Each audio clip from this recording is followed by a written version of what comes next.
Voilà. Donc les quatre grands principes pour arriver à un sol en bonne santé, ça caractérise l'agriculture de conservation des sols, hein, parce que pour régénérer un sol, il faut appliquer les principes de l'agriculture de conservation des sols. Il faut diminuer le plus possible la perturbation mécanique des sols. Il faut maximiser la couverture organique des sols par des plantes maîtrisées et leurs résidus. Il faut maximiser la biodiversité au-dessus du sol et dans le sol. Alors là, c'est plutôt au-dessus du sol, mais bon, pour avoir des bonnes plantes en bonne santé qui vont exuder par leurs racines et les exudats de ces plantes-là, les exudats de ces plantes-là vont permettre de nourrir le sol aussi parce que ces exudats sont essentiellement composés de sucre, mais aussi d'acides aminés, d'hormones, d'enzymes, etc., etc. Donc, voilà les racines, vous les avez au-dessus. Donc, il faut maximiser la présence en continu de racines vivantes, de plantes désirées dans un sol. Et voilà. Et un sol nu, faut vraiment avoir ça en tête, hein. Mais je comprends les agriculteurs qui pourraient me répondre à ce que je vais dire là. Un sol nu abîme, s'abîme. Ben, les agriculteurs vont me dire, mais oui, mais on a besoin de mettre régulièrement, en tout cas chaque hiver, des sols nus pour que retrouver une bonne structure du sol. Oui, je suis d'accord, parce qu'ils sont très riches en argile, et les sols riches en argile, j'en parlais tout à l'heure, c'est vraiment, ils sont très très contraignants, et avant d'avoir une bonne structure du sol conférée par toute la biodiversité, la vie qu'il y a dans un sol, donc avant d'avoir suffisamment de porosité d'origine biologique dans un sol, eh bien, il faut des années et des années, parce que c'est difficile d'avoir suffisamment de matière organique dans un sol très argileux, je le disais tout à l'heure.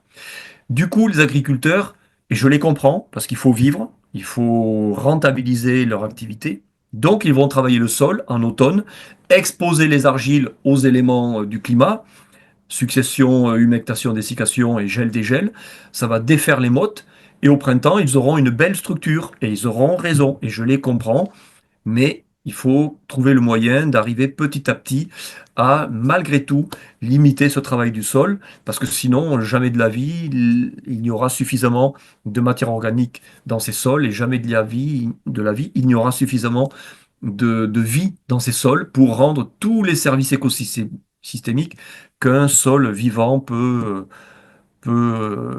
délivrer, quoi. Voilà.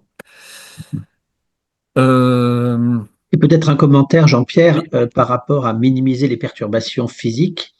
oui, Si on parle du bio, donc pas d'utilisation de désherbants, de oui, désherbants chimiques, oui, on est amené, pour oui, sarcler, pour enlever les adventices, à oui. multiplier les passages, hein.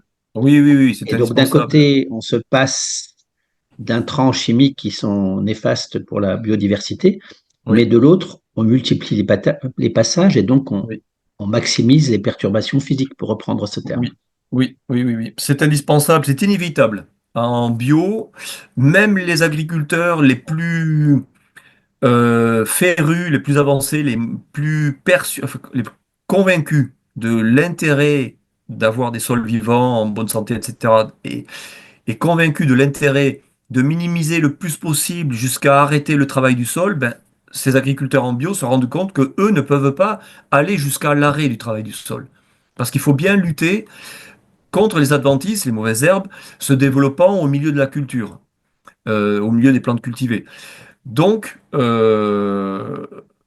ils sont obligés de maintenir un minimum de travail du sol pour biner, sarcler, donc pour désherber. Ça, c'est indispensable. Parce qu'un sol en bonne santé, ben, il permet aux plantes de bien se développer, d'accord? Il permet de bien se développer. Il permet aussi aux plantes sauvages de bien de se développer. Et alors, on peut en tolérer un certain pourcentage de ces plantes sauvages au milieu des plantes cultivées, mais point trop non, parce qu'au temps, ben, enfin, à partir d'une certaine densité de ces plantes compagnes ou sauvages, et puis vient vraiment des adventices qui nuisent à la de la culture. Donc, ils sont obligés de maintenir un certain niveau de travail du sol.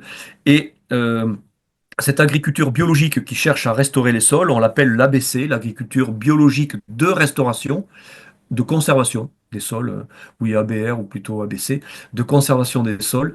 Mais oui, ils sont obligés de maintenir un certain niveau de travail du sol. Oui, oui. Euh, voilà. Alors, sachez aussi, ça, c'est des travaux très récents qui viennent juste d'être publiés par une collègue du labo, là. Euh, il y a une méta-analyse qui, au niveau mondial, montre que lorsqu'on essaie de comparer la nocivité pour la santé des sols, du travail du sol d'une part, enfin, oui, pour la vie du sol, hein. Alors, nocivité du travail du sol d'une part, et de l'emploi de produits phytosanitaires d'autre part, eh bien, de façon un petit peu inattendue pour un certain nombre de personnes, le travail du sol a des effets néfastes sur la vie du sol, plus importants que l'utilisation de produits phytosanitaires. Alors, il faut prendre énormément de précautions lorsqu'on avance ces éléments, tels que je viens de le faire, parce que ça dépend énormément, ces effets respectifs du travail du sol, des produits phyto, ça dépend énormément des autres pratiques agronomiques agricoles. Mais en moyenne, tout système confondu, oui, on peut dire que le travail du sol a un effet plus important pour appauvrir les réseaux trophiques du sol, un effet plus important que l'usage des produits phyto. Ceci dit, dans certains systèmes, on pourra nous démontrer le contraire. Là, je suis en train de vous parler d'une énorme moyenne. Voilà. Et Donc, ça n'est pas du tout dans le débat public, où on non, dit non, haro sur les herbicides, oui, notamment mais le fameux glyphosate, oui, mais personne ne va mettre dans le débat non, public haro sur le travail du sol, haro sur le labour. non. Non, parce que c'est très difficile de démontrer ce que je viens de dire là, mais ça y est, ça vient d'être démontré. Et il est très facile de dire, ben oui, mais moi je connais tel cas, qui vous démontre le contraire, les produits phytos sont plus nocifs. Oui, je suis d'accord. Mais là, je viens de parler d'une énorme moyenne faite au niveau mondial. Il faudrait prendre les systèmes de culture encore bon dans la région et essayer de répondre à cette question-là. Et alors là, qu'en est-il pour les systèmes de culture qui nous entourent? Ben là, on n'a pas la réponse à cette question-là parce que ça n'a pas été étudié uniquement dans la région. Euh, et puis, ça dépend aussi des molécules phyto qui sont utilisées. Là, je vais prendre deux, enfin trois, je vais en citer trois. Tu as commencé par, Frédéric, citer le glyphosate. L'opinion publique est vent debout contre le glyphosate. Pourquoi? Parce que les médias, ils ont besoin de discours simples. Ils aiment bien les discours simples. Et les médias, ils ont trouvé une molécule à abattre, c'est le glyphosate. Voilà. Et dès qu'on en prononce ce nom-là, ce mot, l'opinion publique se dresse contre l'usage de tout produit phytosanitaire. Mais je suis au regret de vous dire, enfin, ou de devoir dire, parce que c'est la vérité, il y a, je ne suis pas pour le glyphosate, évidemment que non. Et moi, j'aimerais bien que toute l'agriculture du monde soit bio.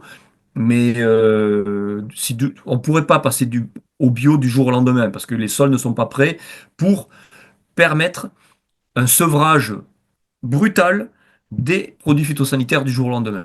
C'est pas possible. Donc, voilà, il faut continuer à utiliser des produits phyto, mais de moins en moins, et surtout, il faut travailler pour mettre en place des sols en bonne santé. Mais, donc, voilà, le glyphosate, il rend encore des services aujourd'hui. Ce serait mieux de pouvoir s'en passer. Il faut œuvrer pour s'en passer de plus en plus, de lui et des autres. Et les deux autres molécules dont je voudrais parler, et il faudrait bien que l'opinion publique ait en tête leur dangerosité pour laisser le glyphosate un petit peu de côté, parce qu'il y a honnêtement beaucoup plus dangereux que le glyphosate, c'est les néonicotinoïdes. Et ça, vous en avez entendu parler. Alors, ça y est, maintenant, on peut dire d'ailleurs, c'est vrai, que à côté du glyphosate, les médias parlent des néonicotinoïdes. Alors, les betteraviers ont à nouveau eu une dérogation pour utiliser des néonicotinoïdes ou vont avoir une dérogation pour protéger leurs betteraves des pucerons avec les néonicotinoïdes. Mais les néonicotinoïdes, et ça c'est largement démontré, ils sont d'une nocivité mais incroyable. Et ça c'est autre chose que le glyphosate, hein, franchement, hein. Ils sont d'une très grande nocivité pour la biodiversité parce que plus ils sont présents à dose réduite dans l'environnement, plus ils sont nocifs. C'est ça qui est dingue avec les néonicotinoïdes. Et donc, ils ont un impact mais phénoménal sur la biodiversité. Et si aujourd'hui l'entomofaune au niveau mondial se casse la pipe, c'est en grande partie, et ça c'est démontré, hein, voilà, c'est pas la peine de discuter et de dire c'est pas vrai. Non, c'est largement démontré aujourd'hui. C'est les pesticides en général qui sont incriminés, surtout les insecticides et particulièrement les néonicotinoïdes. Voilà, c'est tout à fait vrai. Et enfin, la troisième famille de molécules dont les consommateurs et les citoyens en général devraient se préoccuper, c'est la famille des SDHI. Euh, donc quatre lettres, SDHI, qui sont utilisées de façon quasi systématique en enrobage de semences aujourd'hui sur énormément de types de cultures diverses et variées, notamment les céréales, mais pas que. Et bon, la firme phytosanitaire qui a sorti les SDHI il y a, je sais pas, il y a une dizaine ou une quinzaine d'années aujourd'hui, elle a dit, bon, c'est Bayer, hein, pour ne pas la nommer, elle a dit de façon malhonnête, j'ose le dire, ça y est, on a trouvé des fongicides idéaux, parfaits, qui respectent la biodiversité parce qu'ils s'attaquent à une enzyme qui n'existe que chez les champignons, la succinate déshydrogénase. Et donc, ces fongicides sont inhibiteurs de la succinate déshydrogénase. Bon, ça c'était l'argument de vente. Ben, malheureusement, les SDHI existent chez tous les êtres vivants. Voilà. En tout cas, les plantes, honnêtement, j'aurais dû réviser. Je suis désolé, mais je crois que oui. Mais en tout cas, chez tous les animaux. Et, les SDHI, aujourd'hui, ils ont été prouvés comme étant très nocifs pour notre système nerveux, le système nerveux humain, quoi. Donc, il y a aujourd'hui des chercheurs de l'INSERM qui se battent pour que l'ANSES prenne en considération leurs travaux et donc la dangerosité des SDHI pour parvenir à une limitation, alors peut-être pas une interdiction, mais en tout cas prennent en compte la dangerosité des SDHI dans l'homologation de certains fongicides, enfin des fongicides de cette famille. Et aujourd'hui, ça n'est pas du tout pris en compte. Et je pense que réellement, c'est une bombe à retardement, quoi. Donc, pour moi, l'urgence, pour revenir, lorsqu'on regarde tout ça, en prenant du recul, il y a énormément d'avantages à parvenir à des sols en bonne santé, parce qu'on a beaucoup moins besoin de produits phytosanitaires. Et très rapidement, en agriculture de conservation, moi je connais des agriculteurs en ACS qui n'utilisent plus du tout de fongicides, plus du tout d'insecticides. Mais ils actionnent tous les leviers pour y arriver. Et les leviers, c'est tout ce qui permet d'arriver à un sol en bon état de santé, d'accord, mais c'est tout ce qui constitue les bonnes pratiques agricoles et les fondamentaux de l'agronomie, c'est à commencer par une rotation allongée, diversifiée sur 5-6 ans, en alternant bien les familles cultivées sur une rotation de 5-6 ans. Voilà. Et ils ne touchent plus leur sol, ils ont des sols en bon état, ils sont en ACS depuis pas loin de 20 ans maintenant. Ils n'utilisent plus d'insecticides, de fongicides, y compris sur colza. Et là, je pense qu'il y a des agriculteurs qui nous écoutent, ils vont apprécier la performance parce que c'est une culture qui, parmi les grandes cultures, c'est celle qui est la plus dépendante des traitements insecticides et fongicides. Mais ça commence à changer justement parce que de nouvelles pratiques arrivent, hein. Mais dans la région, il y a encore quand même pas mal de traitements insecticides et fongicides.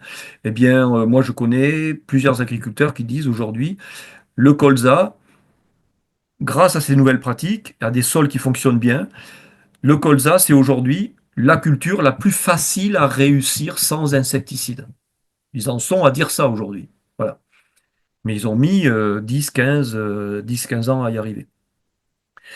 Donc on mesure bien les avantages qu'il y a à mettre en place cette agriculture régénératrice, d'une part, mais d'autre part, l'impossibilité pour la plupart des systèmes de production aujourd'hui à arrêter du jour au lendemain ces produits phytosanitaires et surtout les herbicides. Donc je l'ai dit, fongicides, insecticides, on peut y arriver. Mais herbicides, bah non. Non, parce que si on veut arrêter de travailler le sol, et moi je l'ai vu chez moi, j'ai rêvé la première année, la deuxième année je rêvais un petit peu moins, et puis j'ai vite compris que si on ne travaille plus le sol et qu'on met plus d'herbicides, ben, ce sont les espèces prairiales, graminées, légumineuses et puis autres dicotes, peu à peu qui s'installent, et puis ça y est, on a une très belle prairie. Et moi aujourd'hui, ben, chez moi j'ai des prairies, donc il faut pas rêver. Si on ne travaille plus le sol, si on met plus d'herbicides, c'est la prairie qui s'installe. Et là, on va pas se nourrir, on n'est pas des herbivores, nous humains, hein. Donc il faut accepter de travailler encore le sol, ou alors il faut demander à nos instituts de recherche de mettre en place, de mettre au point des herbicides autorisés en bio, biodégradables. Bon, il en existe, mais ils sont encore très chers, à base d'acide pélargonique notamment. Pourquoi pas, moi je milite en ce sens, pour cela, pour que le cahier des charges bio autorise l'usage de l'acide acétique comme herbicide. La bio canadienne l'autorise. Pourquoi est-ce que la bio européenne ne l'autoriserait pas? Alors, je vais vous donner la réponse. Parce que c'est un produit de synthèse. Ben oui, c'est de l'acide acétique de synthèse, parce que pour qu'il soit le plus concentré possible, il y a une phase, justement, c'est pas la, la fabrication de vinaigre à température ambiante.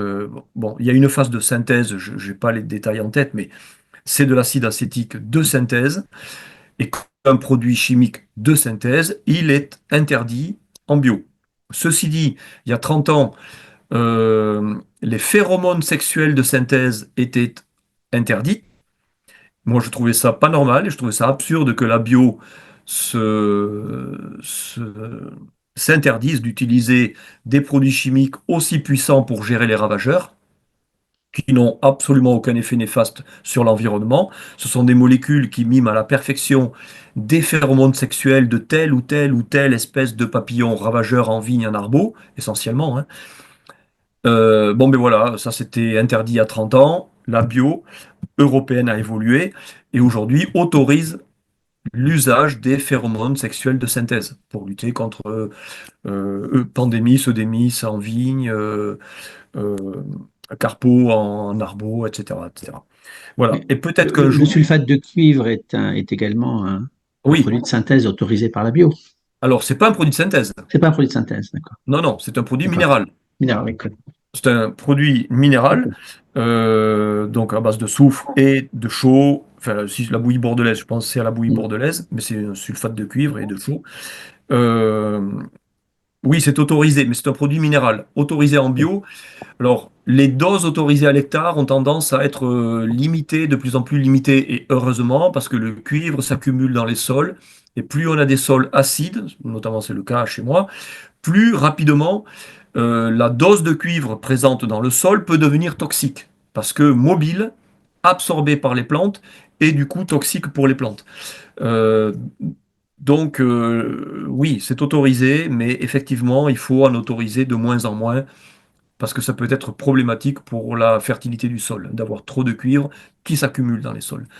Voilà, je termine avec l'acide acétique. J'espère qu'un jour, la bio européenne et française accepteront d'utiliser l'acide acétique comme herbicide, parce que là, on pourrait avoir de la vraie ABC, ce que j'appelle moi de l'ACS bio, donc de l'agriculture de conservation des sols, qui ne touche pas du tout le sol, mais en plus bio.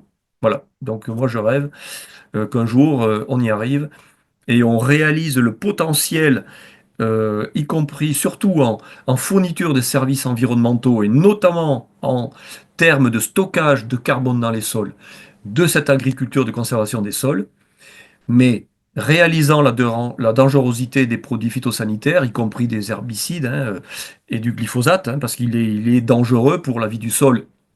Et au fait, il est aussi dangereux pour nous. Ça aussi, c'est démontré, hein. Je suis pas en train de dire que le glyphosate, tout à l'heure, je voulais pas vous faire croire que je voulais qu'on s'intéresse au SDHI et aux néonicotinoïdes pour oublier le glyphosate parce que soi-disant, ou parce que je considérerais qu'il n'est pas dangereux. Non, non, il est dangereux. Les résidus de glyphosate dans notre alimentation, et on en ingurgite tous les jours quasiment, je pense, il est très dangereux pour pour les équilibres microbiens de notre flore intestinale, donc. Et ces déséquilibres microbiens aboutissent à, à des pores intestinaux de plus en plus grands. Et ces pores intestinaux qui permettent l'absorption, hein, bon, c'est de l'ordre du micron, hein, on est d'accord, mais qui permettent l'absorption des nutriments, ces pores intestinaux de taille de plus en plus grande laissent passer des molécules de taille de plus en plus grande qui ne devraient pas quitter la lumière intestinale, mais qui la quittent et passent dans la circulation générale. Et ces molécules de grosse taille qui circulent, puisqu'elles ont franchi la barrière intestinale, sont à l'origine de maladies inflammatoires, auto-immunes, de maladies chroniques, des diabètes, cancers, etc. Bon, voilà, c'est à l'origine d'énormément de problèmes de santé. Et ces déséquilibres microbiens dans notre flore intestinale sont en grande partie causés par les résidus de pesticides et en bonne partie par les résidus de produits de glyphosate. Donc voilà, je ne suis pas en train de dire que c'est un produit inoffensif qu'il ne faut, que l'on peut autoriser. Voilà, non, il faut garder présent à l'esprit l'objectif de s'en passer le plus rapidement possible.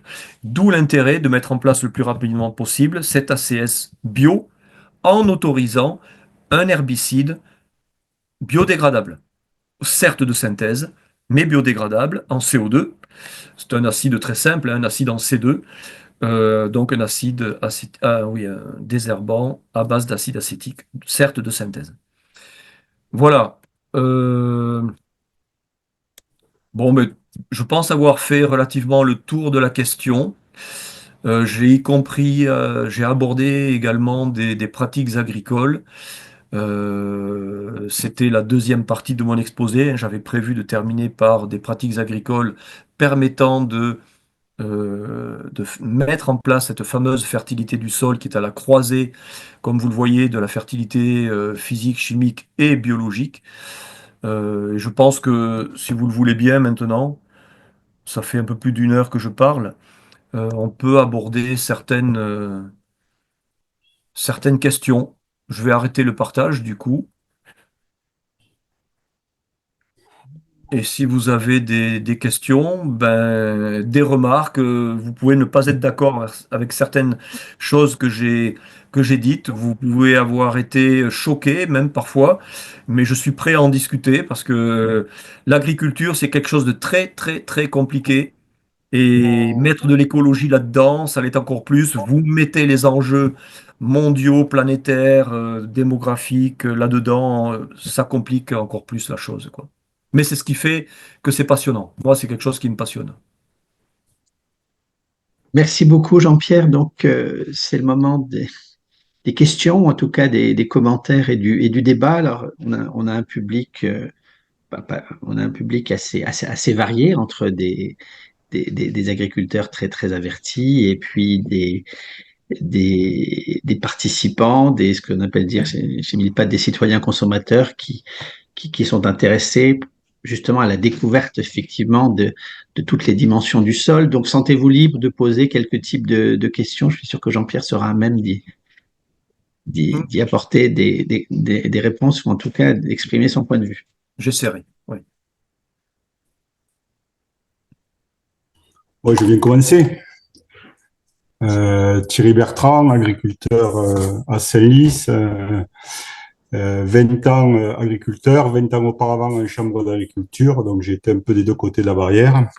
Je voudrais d'abord remercier Monsieur Sartou parce que je l'ai entendu la première fois il y a 25 ans lors d'une soutenance d'un mémoire fin d'études à l'ENSAT d'une stagiaire que j'avais à la chambre de culture.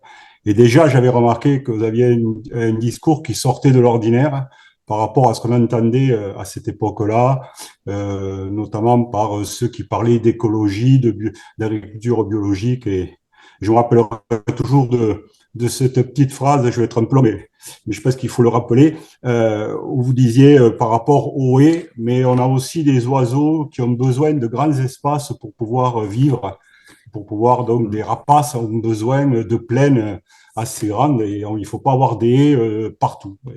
Et je vois que en 2025, on entend encore des gens qui disent qu'il faudrait des haies bocagères partout, que le territoire français soit couvert, alors que c'est une absurdité par rapport à à toute l'écologie. Et puis j'ai eu l'occasion de l'entendre à d'autres reprises et c'est toujours un discours que j'apprécie parce que il est pas militant. Voilà. Et ça permet, je dirais, aux agriculteurs et aux citoyens et à d'autres personnes de pouvoir mieux comprendre peut-être toute la problématique. Et vous l'avez rappelé, c'est très très complexe. Voilà. Après, alors, moi, j'ai pas de question, mais j'irai dans votre sens. Effectivement, le gros problème qu'on rencontre, moi, j'étais agriculteur à partir de 2004. J'ai repris, donc, je suis en élevage essentiellement de volailles en vente directe. Et le principe avec mon épouse qu'on a développé, c'était de dire, il faut qu'on soit, qu'on puisse être, comment on appelle ça, que nos volailles puissent manger en fait les graines que l'on produit sur notre exploitation. Et comme on est un système de vente directe et donc on essaye d'avoir quand même des produits de qualité par rapport à ce que l'on peut trouver dans le commerce, du moins par rapport au poulet industriel, c'est de dire il faut aussi que l'alimentation soit de qualité et il faut que notre environnement soit de qualité. Voilà. Et donc, pour ce faire, et sur la question des grandes cultures, donc on produit du maïs, du blé et du tournesol. Alors, le problème, c'est qu'effectivement, on tourne beaucoup avec du maïs, et là, toute la problématique que j'ai rencontrée jusqu'à présent, c'est que le maïs est une culture qui produit énormément à l'hectare. Hein, on avait affaire entre 10 et 12 tonnes de maïs à l'hectare parce que j'ai un système d'irrigation collectif qui est sur cette zone. Par rapport à un blé sur des terres alors de boulbène, donc pas beaucoup d'argile, 20% d'argile et beaucoup de limon. Un blé, on fait 40, 50 quintaux si l'année veut bien le faire, quoi. Donc, effectivement, on part sur le maïs, qui est une culture qui nous garantit une Ouais, sécurité en termes d'approvisionnement. Voilà. ouais, Et donc, c'est un peu compliqué, effectivement, de pouvoir tourner. ouais. Et donc, on est confronté à ce problème-là, c'est-à-dire qu'on a le problème économique, on a la volonté de produire un produit de qualité en garantissant l'approvisionnement et la qualité de cet approvisionnement. On a planté des haies, bien évidemment, dès le début. Donc, on a essayé un peu d'associer, je dirais, mais effectivement, il faut associer et ne jamais perdre de vue qu'il y a la partie écologique de production et la partie économique. Et il faut qu'à la fin de l'année, quand on tire le Ouais, bilan, il faut qu'on arrive quand même à avoir un plus au niveau des bénéfices parce ouais, qu'il faut quand même qu'on arrive à vivre de nos métiers. Et je ouais. vous rejoins quand vous disiez c'est très très long. Alors, la question que je me pose, peut-être que je peux vous poser, je ne sais pas si vous avez la réponse, mais on entend par rapport à la politique agricole européenne quelquefois des absurdités, et notamment l'an dernier où il y avait une certaine prime allouée pour la culture. Alors, je ne me rappelle plus laquelle, mais c'était, je pense, des protéines. On parlait d'une prime qui tournait autour de 700 euros de l'hectare si on faisait cette culture. Évidemment, l'enveloppe a été largement dépassée parce que les agriculteurs, dans la difficulté économique qu'ils se rencontrent aujourd'hui, ben, ils vont effectivement regarder cet intérêt. Et je pense qu'il y a d'un point de vue aujourd'hui politique agricole, hein, et donc européenne, puisque c'est elle aujourd'hui qui nous gouverne, effectivement des choix qui ne sont peut-être pas les bons. Et je ne connais pas beaucoup ce qui se fait par rapport à l'agriculture de conservation ou l'agroécologie. Mais effectivement, on a besoin, si on veut que les agriculteurs se tournent massivement vers ce principe d'agriculture, il faut que financièrement, on puisse avoir des aides qui nous permettent de faire cette transition. Sinon, vous l'avez dit, elle est longue, cette transition. Alors, Ben, merci Thierry d'avoir abordé cette question économique et de poser ce tableau qui nous montre que finalement, est-ce qu'on n'est pas au pied du mur là, ou est-ce qu'on a encore des solutions devant nous pour permettre une transition agroécologique tout en, donc une transition agroécologique à grande échelle, comme on dit, passer à l'échelle, ou quels seraient les leviers pour justement permettre cette transition agroécologique massive?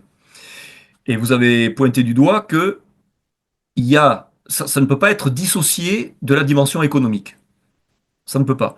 Et moi, j'en arrive à la conclusion aujourd'hui, et je ne pensais pas vous parler de ça ce soir, mais j'en arrive à la conclusion que les cultures alimentaires ne, ne sont plus en mesure de permettre à la fois cette transition agroécologique massive et rapide, tout en permettant aux agriculteurs de bien gagner leur vie. Parce que justement, elles ne permettent plus aux agriculteurs de bien gagner leur vie. Donc, étant donné que la transition agroécologique elle a un certain coût, on ne pourra pas avoir une transition agroécologique massive avec les cultures alimentaires que nous avons aujourd'hui sur le marché. J'en arrive à cette conclusion-là. Et donc, on pourrait dire, bah, la solution, c'est des aides massives de la part de l'Europe ou de la part des complétées par des aides nationales. Ben, j'y crois pas non plus. Regardez la situation géopolitique mondiale, les tensions qui sont en train d'émerger. Hein, pas plus tard que là, au jour le jour, je pense qu'on est tous en train de suivre l'actualité, d'être un petit peu préoccupés par ce qui se passe entre les États-Unis, l'Ukraine, la Russie, l'Europe au milieu qui essaie d'exister. Bon, le tableau, vous l'avez bien en tête. Il va falloir faire un effort massif pour réarmer les pays européens. Et donc, je ne pense pas que la politique agricole commune euh, puisse compter sur des crédits qui vont augmenter dans les années à venir. Je n'y crois pas du tout. Du coup, alors que j'ai passé toute ma carrière à être contre les cultures énergétiques, voilà que je suis en train d'entamer la toute dernière ligne droite de ma carrière à défendre la mise en place d'une filière d'une culture énergétique. Mais pourquoi d'un seul coup je me mets à être intéressé alors qu'il y a 2 ans, je ne pensais pas m'y intéresser non plus, hein. Il se trouve qu'avec un agriculteur à la retraite, avec qui enfin, avec qui j'échange beaucoup, surtout depuis quelques mois, enfin, avec qui je le connais depuis 20 ans, ou quasiment 20 ans, on est toujours resté en relation, parce que c'est un agriculteur qui fait de l'agriculture de conservation des sols. Et un jour, il me dit, tu vois, on devrait regarder cette plante de plus près, parce que je pense que elle pourrait nous donner des services, rendre des services intéressants pour lutter contre l'érosion. Cette plante, c'est le miscanthus. Alors, il y a plusieurs espèces de miscanthus, mais là, je vous parle d'une espèce particulière, c'est Miscanthus giganteus. Bon. Du coup, j'ai regardé les caractéristiques agronomiques, environnementales de cette culture. Et quelques semaines après, des chimistes, c'est vraiment un hasard incroyable, des chimistes sont venus toquer à ma porte, on va dire, à l'ENSAT, et ils m'ont dit, on vient vous parler d'un projet de valorisation chimique, énergétique de biomasse végétale. Et d'après nous, me disait-il, la culture qui s'y prête le mieux, parce que très très productive, et ayant d'autres atouts, je les détaillerai peut-être une autre fois, sinon ça va nous mener à minuit là ce soir. Mais cette plante, d'après nous, me disait-il, qui a énormément d'atouts, c'est le miscanthus. Alors je me suis dit, tiens, ça c'est rigolo. À nouveau le miscanthus. Et j'ai écouté leur projet. Et je vais vous dire, je vais aller à l'essentiel, hein, parce que sinon ça va être trop long. Ils ont mis au point un procédé de transformation chimique de la biomasse qui est très très performant. Tout simplement parce que il y a 20 ans, l'un d'eux a eu euh, comme marotte, comme obsession de voir s'il ne serait pas intéressant de travailler sur le raffinage végétal. Et il a réussi, il y a moins de 10 ans, enfin à mettre au point, il y a 5, 6 ans, il a réussi à mettre au point ce raffinage végétal de façon très simple. Et grâce à ce raffinage végétal, au lieu de produire 150 litres de bioéthanol par tonne de miscanthus, et puis que faire des digestats?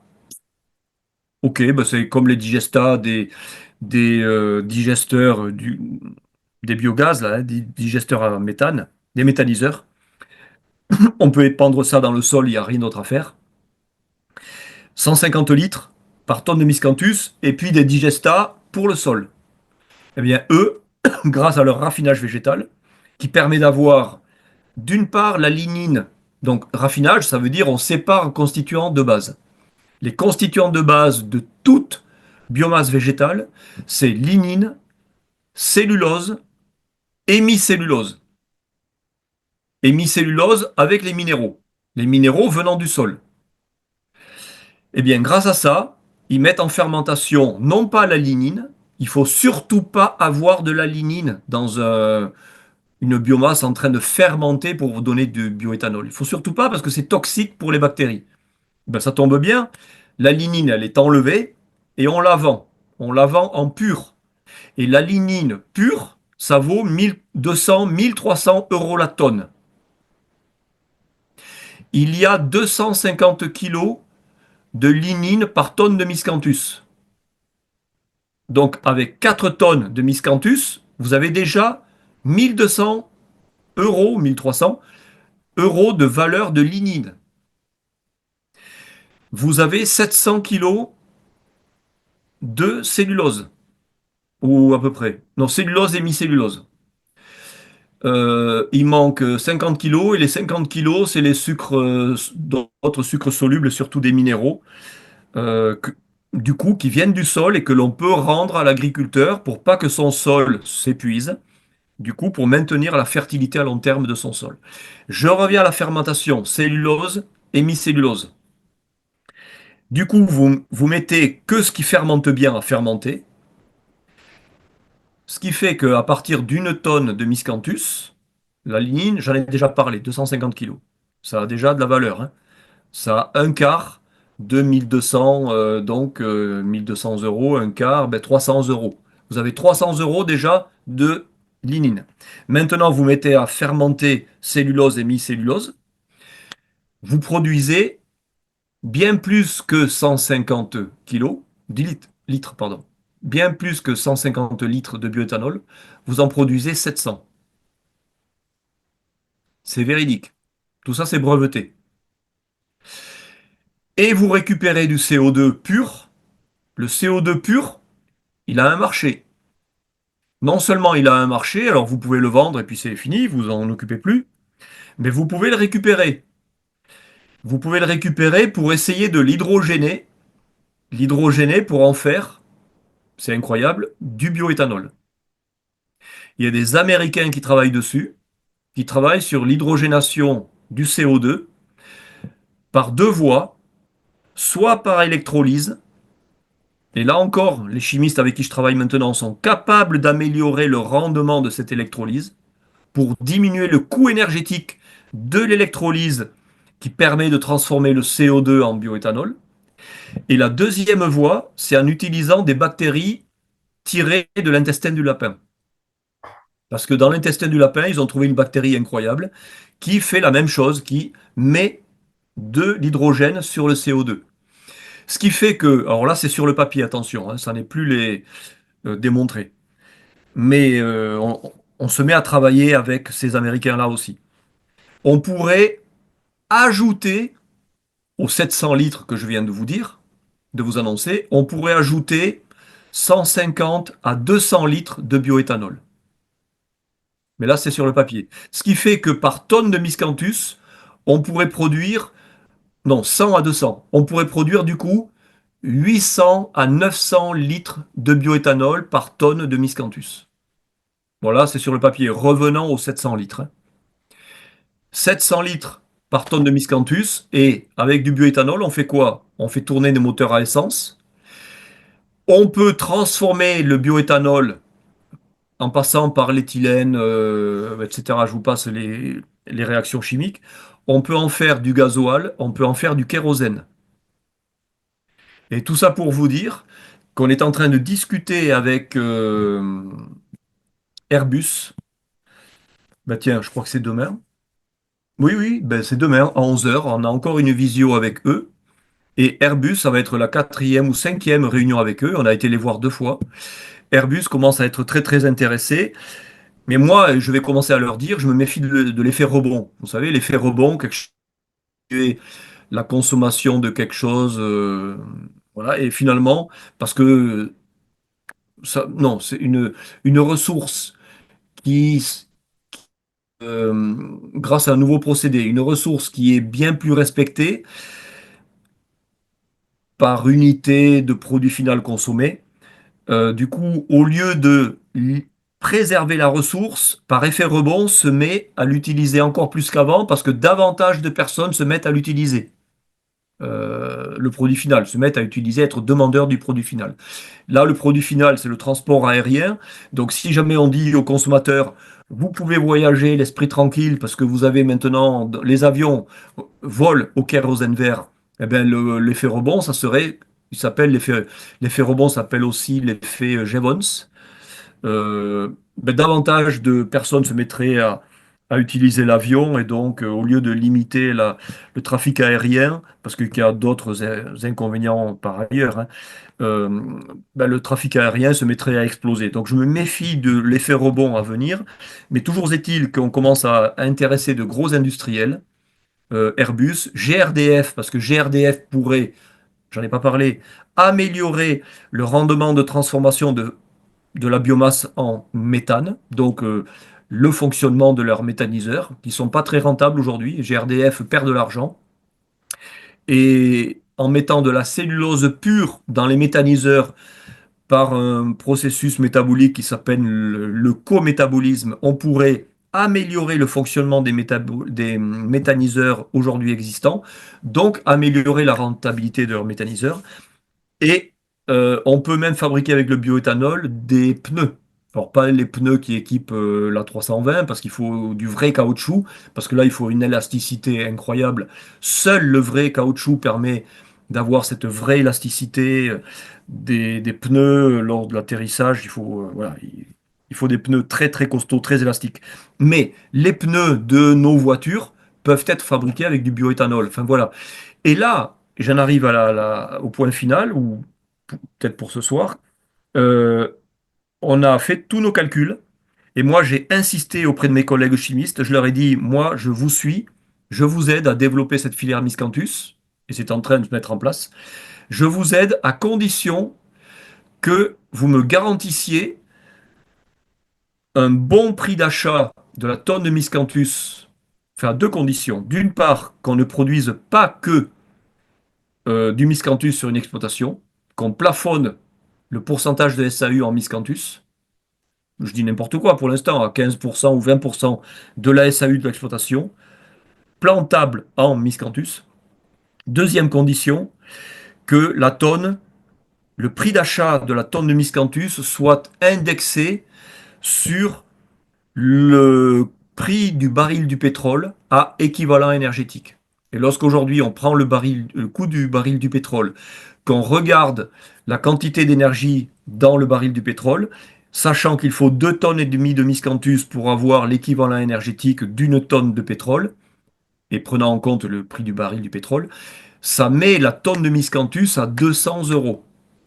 Et aujourd'hui, on annonce à tout le monde, y compris à Airbus, on va encore le répéter demain, on va leur dire, notre projet, et c'est le projet de tout industriel qui va se lancer là-dedans, parce que les licences, enfin les brevets vont être vendus sous forme de licence, hein, avec des clauses sociales pour préserver la petite agriculture, des clauses environnementales pour limiter, obliger, moi j'ai envie, je suis en train de travailler là-dessus, obliger la culture de miscanthus en bio, c'est faisable, donc même chez un conventionnel, il cultivera le miscanthus en bio, des clauses économiques, et parmi ces clauses économiques, achat du miscanthus, 200 euros la tonne.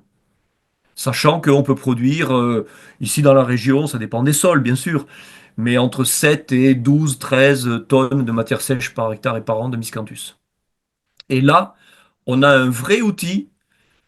Alors, vous savez pas, mais on vise en premier l'abandon des agricoles abandonnées. Il y en a 450 000 hectares en Occitanie.